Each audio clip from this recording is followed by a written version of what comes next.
사랑하는 성도님들, 안녕하십니까? 오늘 아침에 일어나서 통장 잔고를 확인하며 한숨을 쉬신 적이 있으십니까?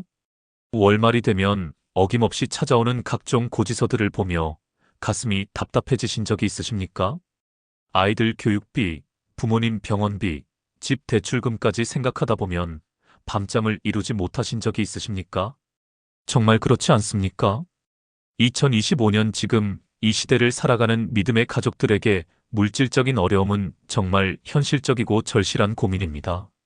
물가는 계속 오르는데 수입은 제자리 걸음이고 예상치 못한 지출은 언제나 불쑥불쑥 나타납니다. 그런데 사랑하는 성도님들, 이런 때일수록 우리가 기억해야 할 것이 있습니다. 하나님은 우리의 모든 필요를 아시고 계시며 우리를 돌보시는 아버지라는 사실 말입니다. 오늘 이 시간을 통해서 물질적으로 답답한 상황에서 어떻게 하나님께 간구해야 하는지 4가지 소중한 진리를 함께 나누고자 합니다. 첫 번째로는 하나님이 우리의 모든 필요를 아신다는 확신을 가지시기 바랍니다. 두 번째로는 믿음으로 구하되 하나님의 뜻에 순복하는 자세를 배우시기 바랍니다. 세 번째로는 감사함으로 현재 주신 것들을 지켜보시기 바랍니다. 네 번째로는 나눔을 통해 더 큰 복을 경험하시기 바랍니다. 이 4가지 진리를 통해서 믿음의 가족들이 물질의 염려에서 벗어나 하나님의 풍성한 공급하심을 경험하시기를 주님의 이름으로 축복합니다. 첫 번째로 하나님은 우리의 모든 필요를 아시고 계신다는 확신을 가지시기 바랍니다. 요즘 경제가 어려우니까 많은 분들이 걱정을 하십니다. 목사님, 우리 집 상황을 하나님이 정말 아실까요? 이렇게 힘든데 왜 도움을 주시지 않을까요? 라고 묻는 성도님들을 많이 만납니다. 그런데 사랑하는 믿음의 가족들, 우리 주님께서는 이미 2000년 전에 이런 우리의 마음을 아시고 말씀해 주셨습니다. 마태복음 6장 26절에서 예수님은 이렇게 말씀하셨습니다. 공중의 새를 보라, 심지도 않고 거두지도 않고 창고에 모아들이지도 아니하되 너희 천부께서 기르시나니 너희는 이것들보다 귀하지 아니하냐? 이 말씀을 보십시오. 예수님께서는 우리에게 공중의 새를 보라고 하십니다. 새들이 씨를 심습니까? 아닙니다. 새들이 추수를 합니까? 아닙니다. 새들이 창고에 곡식을 쌓아두고 미래를 준비합니까? 아닙니다. 그런데도 하나님 아버지께서는 그 작은 새 한 마리도 기르시고 돌보신다는 것입니다.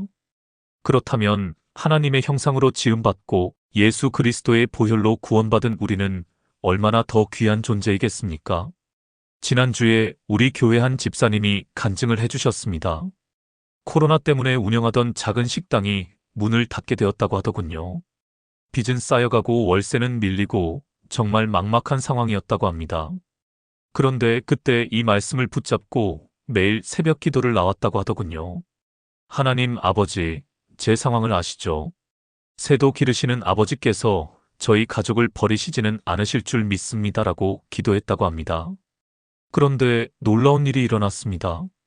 어느 날 갑자기 예전에 함께 일했던 동료로부터 전화가 왔다고 합니다. 새로운 사업을 시작하는데 경험 있는 사람이 필요하다며 함께 일하자고 제안을 받았다고 하더군요. 지금은 그 일을 통해서 이전보다 더 안정적인 수입을 얻고 있다고 간증해 주셨습니다. 정말 놀랍지 않습니까?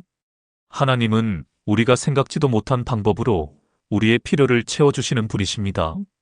마태복음 6장 32절에서는 이렇게 말씀하고 계십니다.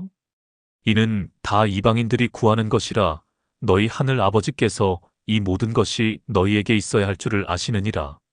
보십시오. 하나님 아버지께서는 이미 우리에게 무엇이 필요한지를 다 아시고 계십니다. 우리가 먹을 것이 필요한 것도 아시고, 입을 것이 필요한 것도 아시고, 살 집이 필요한 것도 아시고, 아이들 교육비가 필요한 것도 아시고, 병원비가 필요한 것도 다 아시고 계시는 것입니다. 그렇다면 우리는 무엇을 해야 하겠습니까? 염려하며 밤잠을 설쳐야 하겠습니까? 아닙니다. 우리 아버지께서 다 아시고 계시다는 확신을 가지고 담대히 그분께 나아가야 하는 것입니다. 히브리서 4장 16절 말씀처럼 담대히 은혜의 보좌 앞에 나아가 때를 따라 돕는 은혜를 얻기 위함이라고 하지 않습니까? 사랑하는 성도님들, 지금 물질적으로 어려우신가요? 염려하지 마시기 바랍니다. 우리 하나님 아버지께서는 우리의 모든 상황을 다 아시고 계시며 가장 좋은 때에 가장 좋은 방법으로 우리의 필요를 채워주실 것입니다. 두 번째로 믿음으로 구하되 하나님의 뜻에 순복하는 자세를 배우시기 바랍니다. 물질적으로 어려울 때 우리는 어떻게 기도해야 할까요? 많은 분들이 이런 질문을 하십니다. 목사님, 하나님께 돈을 달라고 기도해도 되나요? 복권이 당첨되게 해달라고 기도해도 되나요? 사업이 대박 나게 해달라고 기도해도 되나요? 물론 우리의 필요를 하나님께 구하는 것은 당연합니다. 그런데 중요한 것은 어떤 마음으로, 어떤 자세로 구하느냐 하는 것입니다. 야고보서 4장 2절부터 3절에 이런 말씀이 있습니다. 너희가 욕심을 내어도 얻지 못하여 살인하며 시기하여도 능히 취하지 못함으로 다투고 싸우는도다. 너희가 얻지 못함은 구하지 아니하기 때문이요. 구하여도 받지 못함은 정욕으로 쓰려고 잘못 구하기 때문이라. 여기서 정욕으로 쓰려고 잘못 구한다는 것이 무엇일까요? 그것은 하나님의 영광을 위해서가 아니라 자신의 욕망을 채우기 위해서 구하는 것을 말합니다. 더 큰 집, 더 좋은 차, 더 많은 돈을 구하는 것 자체가 잘못된 것은 아닙니다. 문제는 그것을 구하는 동기와 목적입니다. 하나님의 영광을 위해서, 이웃을 섬기기 위해서, 복음을 전하기 위해서 구한다면 하나님께서 기뻐 받으실 것입니다. 하지만 남에게 자랑하기 위해서, 허영심을 채우기 위해서, 세상의 쾌락을 즐기기 위해서 구한다면 그것은 잘못된 기도가 되는 것입니다. 그러면 어떻게 기도해야 할까요? 예수님께서 가르쳐 주신 주기도문을 보십시오. 마태복음 6장 11절에서 오늘 우리에게 일용할 양식을 주시옵고라고 기도하라고 하셨습니다. 여기서 일용할 양식이라는 표현을 주목해 보시기 바랍니다. 이것은 헬라어로 에피우시오스 아르토스인데 이는 하루하루 필요한 빵이라는 뜻입니다. 예수님께서는 우리에게 평생분의 양식을 한꺼번에 달라고 기도하라고 하지 않으셨습니다. 오늘 하루 필요한 양식을 구하라고 하신 것입니다. 이것은 매일 하나님을 의존하며 살아가라는 의미입니다. 저희 교회에 한 권사님이 계시는데 이분의 간증이 참 은혜가 됩니다. 남편이 갑자기 사업에 실패하면서 집까지 경매로 넘어갈 위기에 처했다고 합니다. 그때 이분은 하나님께 이렇게 기도했다고 하더군요. 하나님 아버지, 저희가 잘못 살아왔나 봅니다. 이 어려움을 통해서 하나님께서 저희에게 무엇을 원하시는지 알려주세요. 저희의 소원은 하나님의 뜻대로 살아가는 것입니다. 그리고 매일 오늘 하루만 버틸 수 있는 힘을 달라고 기도했다고 합니다. 놀라운 것은 그렇게 기도하면서부터 마음에 평안이 임했다고 하더군요. 그리고 하나님께서는 정말 놀라운 방법으로 길을 열어주셨습니다. 남편이 새로운 직장을 구하게 되었고 집도 지킬 수 있게 되었습니다. 무엇보다도 그 어려움을 통해서 하나님을 더욱 가깝게 만나게 되었다고 간증해 주셨습니다. 로마서 8장 28절 말씀이 생각납니다. 우리가 알거니와 하나님을 사랑하는 자, 곧 그의 뜻대로 부르심을 받은 자들에게는 모든 것이 합력하여 선을 이루느니라. 하나님의 뜻에 순복할 때 어려움조차도 우리에게 유익이 되게 하시는 것입니다. 그렇다면 우리는 어떻게 기도해야 할까요? 첫째, 우리의 필요를 솔직하게 아뢰 수 있습니다. 하나님은 우리의 아버지이시니까 부끄러워할 필요가 없습니다. 둘째, 하나님의 뜻이 이루어지기를 구해야 합니다. 우리의 생각보다 하나님의 계획이 더 좋다는 것을 믿어야 합니다. 셋째, 감사하는 마음으로 기도해야 합니다. 이미 받은 것들에 대해서 감사할 때 더 큰 복을 주시는 것입니다. 사랑하는 믿음의 가족들, 하나님께서는 우리의 기도를 들으시고 응답해 주시는 분이십니다. 다만 우리의 방식대로가 아니라 하나님의 방식대로, 우리의 때가 아니라 하나님의 때에 응답해 주시는 것입니다. 세 번째로 감사함으로 현재 주신 것들을 지켜보시기 바랍니다. 물질적으로 어려울 때 우리는 자꾸 없는 것에만 집중하게 됩니다. 이것도 없고 저것도 없고 이것도 부족하고 저것도 부족하다며 불평하게 됩니다. 그런데 사랑하는 성도님들, 이런 마음가짐은 우리를 더욱 가난하게 만듭니다. 마음이 가난해지면 실제로도 가난해지는 것입니다. 하나님께서는 감사하는 자에게 복을 주시는 분이십니다. 데살로니가전서 5장 18절에서 범사에 감사하라. 이것이 그리스도 예수 안에서 너희를 향하신 하나님의 뜻이니라고 말씀하고 계십니다. 범사에라는 말은 모든 일에, 모든 상황에서 감사하라는 뜻입니다. 좋을 때만 감사하는 것이 아니라 어려울 때도 감사하라는 것입니다. 그런데 어떻게 어려운 상황에서도 감사할 수 있을까요? 바로 하나님께서 이미 우리에게 주신 것들을 세어보는 것입니다. 건강을 주셨습니다. 지금 이 말씀을 듣고 계시는 것 자체가 건강이 있다는 증거가 아니겠습니까? 가족을 주셨습니다. 함께 기도하고 격려해 줄 사람들이 있다는 것이 얼마나 큰 복인지 모릅니다. 구원을 주셨습니다. 세상 모든 돈을 다 줘도 살 수 없는 영생을 값없이 주셨습니다. 하나님의 자녀가 되는 특권을 주셨습니다. 이 얼마나 큰 복입니까? 지난달에 한 성도님이 저에게 와서 하소연을 하더군요. 목사님, 저희는 정말 가난합니다. 남들은 다 잘 사는 것 같은데 저희만 이렇게 힘듭니다라고 하더군요. 그래서 제가 그분에게 물어봤습니다. 권사님, 지금 집이 있으십니까? 네, 있습니다. 전기가 들어옵니까? 네, 들어옵니다. 수돗물이 나옵니까? 네, 나옵니다. 아이들이 학교에 다니고 있습니까? 네, 다니고 있습니다. 가족이 모두 건강합니까? 네, 건강합니다. 그래서 제가 말씀드렸습니다. 권사님, 그러면 권사님은 전 세계 인구의 상위 10% 안에 드는 부자십니다. 정말 그렇지 않습니까? 지금 이 순간에도 전 세계에는 깨끗한 물을 마실 수 없어서 고생하는 사람들이 수억 명이나 됩니다. 전기 없이 살아가는 사람들이 10억 명이 넘습니다. 집이 없어서 거리에서 자는 사람들이 수천만 명입니다. 학교에 가고 싶어도 갈 수 없는 아이들이 수억 명입니다. 이런 관점에서 보면 우리는 정말 큰 복을 받고 살아가는 사람들입니다. 시편 103편 2절에서 다윗은 이렇게 고백합니다.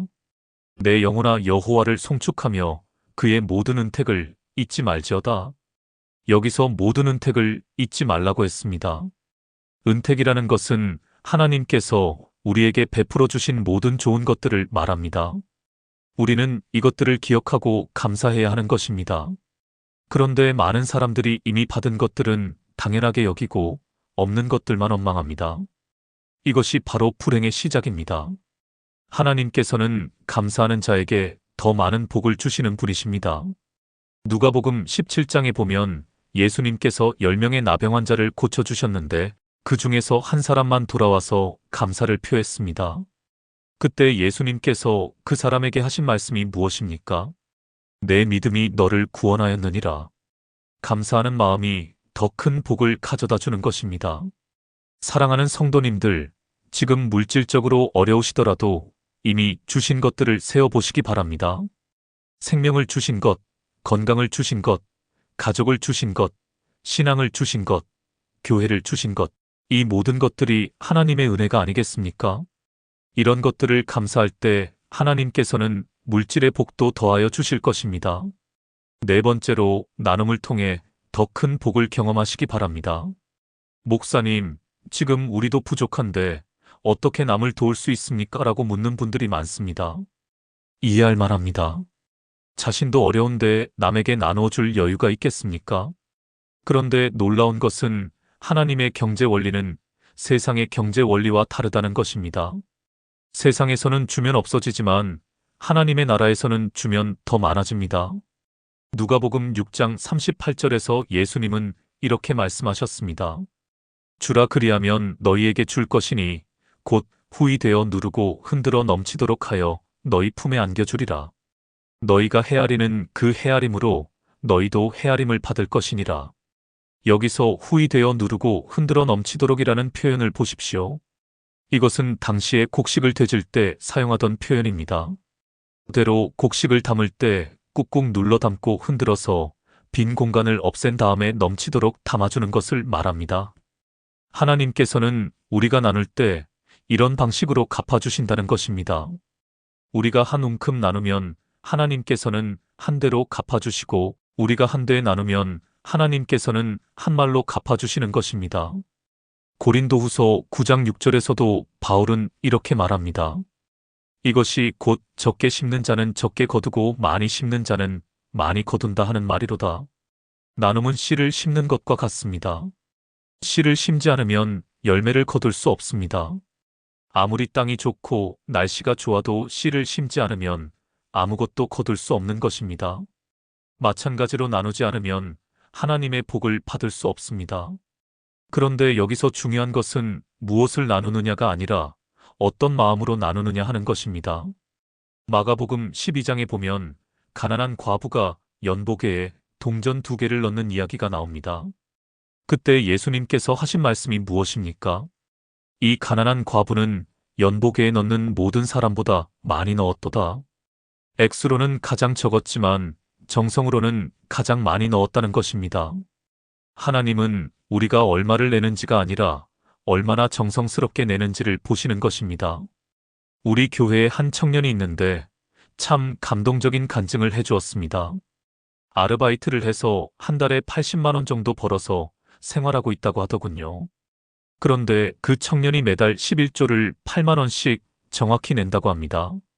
그러면 72만 원으로 한 달을 살아야 하는데 정말 빠듯합니다. 그런데 놀라운 것은 그 청년이 늘 기쁨이 충만하다는 것입니다. 어느 날 제가 물어봤습니다. 정말 어렵지 않니? 그랬더니 그 청년이 이렇게 대답하더군요. 목사님, 하나님께서 11조를 낸 다음에 남은 돈으로 생활할 수 있게 해주세요. 80만 원으로는 안 되는데 72만 원으로는 됩니다. 정말 놀라운 간증이 아닙니까? 하나님께서 11조를 드리는 그 청년의 생활을 책임져 주시는 것입니다. 말라기 3장 10절에서 하나님은 이렇게 약속하셨습니다. 만군의 여호와가 이르노라 너희의 온전한 11조를 창고에 들여 나의 집에 양식이 있게 하고 그것으로 나를 시험하여 내가 하늘 문을 열고 너희에게 복을 쌓을 곳이 없도록 붙지 아니하나 보라. 복을 쌓을 곳이 없도록이라는 표현을 보십시오. 하나님께서 주시는 복이 얼마나 큰지 담을 그릇이 부족할 정도라는 뜻입니다. 그런데 여기서 중요한 것은 온전한 11조라고 하신 것입니다. 마지못해 내는 것이 아니라 기쁨으로, 감사함으로 드려야 한다는 것입니다. 고린도후서 9장 7절에서도 각각 그 마음에 정한 대로 할 것이요. 인색함으로나 억지로 하지 말지니 하나님은 즐겨내는 자를 사랑하시느니라고 말씀하고 계십니다. 나눔은 억지로 하는 것이 아닙니다. 기쁨으로, 즐거움으로 해야 하는 것입니다. 그럴 때 하나님께서 기뻐 받으시고 더 큰 복으로 갚아주시는 것입니다. 그런데 나눔이 꼭 돈만을 의미하는 것은 아닙니다.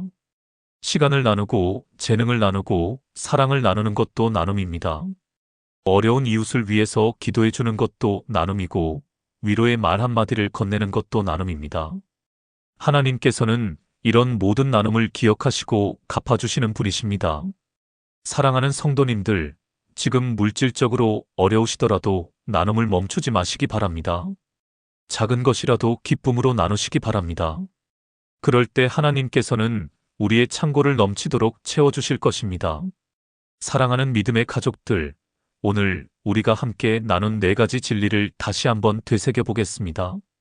첫째, 하나님은 우리의 모든 필요를 아시고 계신다는 확신을 가지시기 바랍니다. 공중의 새도 기르시는 하나님께서 하나님의 자녀인 우리를 버리지 않으실 것입니다. 우리가 무엇이 필요한지 이미 다 아시고 계시며 가장 좋은 때에 가장 좋은 방법으로 공급해 주실 것입니다. 둘째, 믿음으로 구하되 하나님의 뜻에 순복하는 자세를 배우시기 바랍니다. 우리의 욕망을 채우기 위해서가 아니라 하나님의 영광을 위해서 구해야 합니다. 그리고 우리의 생각보다 하나님의 계획이 더 좋다는 것을 믿고 순복해야 합니다. 셋째, 감사함으로 현재 주신 것들을 지켜보시기 바랍니다. 없는 것에만 집중하지 말고 이미 받은 복들을 세어보시기 바랍니다. 생명, 건강, 가족, 구원, 이 모든 것들이 하나님의 큰 은혜입니다. 넷째, 나눔을 통해 더 큰 복을 경험하시기 바랍니다. 아무리 어려워도 나눔을 멈추지 마시기 바랍니다. 하나님께서는 나누는 자에게 후히 되어 누르고 흔들어 넘치도록 갚아주시는 분이십니다. 사랑하는 성도님들, 이 말씀이 은혜가 되셨다면 좋아요 버튼을 눌러주시고 댓글로 여러분의 간증과 기도 제목을 나누어 주시기 바랍니다. 그리고 이 말씀이 필요한 분들에게 널리 나누어 주시기 바랍니다. 하나님의 말씀은 나눌수록 더 큰 복이 됩니다. 마지막으로 함께 기도하겠습니다. 사랑의 하나님 아버지, 감사합니다. 물질적으로 어려운 상황에서도 우리를 포기하지 않으시고 끝까지 돌보아 주시는 아버지의 사랑에 감사드립니다. 지금 경제적으로 힘든 시간을 보내고 있는 모든 성도님들 위해 하나님의 특별한 은혜를 베풀어 주시옵소서. 우리가 염려하며 밤잠을 설치지 않게 하시고 하나님을 신뢰하며 담대히 살아갈 수 있게 하여 주시옵소서. 우리의 모든 필요를 아시고 계시는 아버지께서 때를 따라 돕는 은혜를 베풀어 주시옵소서. 특별히 사업이 어려운 분들에게는 새로운 길을 열어주시고 취업을 준비하는 분들에게는 좋은 일자리를 허락하여 주시옵소서. 빚으로 고생하는 분들에게는 해결의 길을 보여주시고 자녀 교육비로 걱정하는 분들에게는 필요를 채워주시옵소서. 무엇보다도 이 어려운 시간을 통해서 우리가 하나님을 더욱 가깝게 만나고 하나님의 신실하심을 경험할 수 있게 하여 주시옵소서. 감사하는 마음을 잊지 않게 하시고 나눔의 복을 경험할 수 있게 하여 주시옵소서. 우리 주 예수 그리스도의 이름으로 기도드립니다. 아멘. 하나님께서 사랑하는 믿음의 가족들 위해 풍성한 복을 내려주시기를 주님의 이름으로 축복합니다. 물질의 염려에서 벗어나 하나님의 평안을 누리시며 하나님의 신실하신 공급하심을 체험하는 복된 한 주가 되시기를 축복합니다. 그리고 이 어려운 시간이 지나고 나면 더욱 큰 믿음의 사람으로 성장하게 되실 것을 믿습니다. 지금까지 함께 해주셔서 감사합니다. 다음 시간에도 더욱 은혜로운 말씀으로 찾아뵙겠습니다. 샬롬.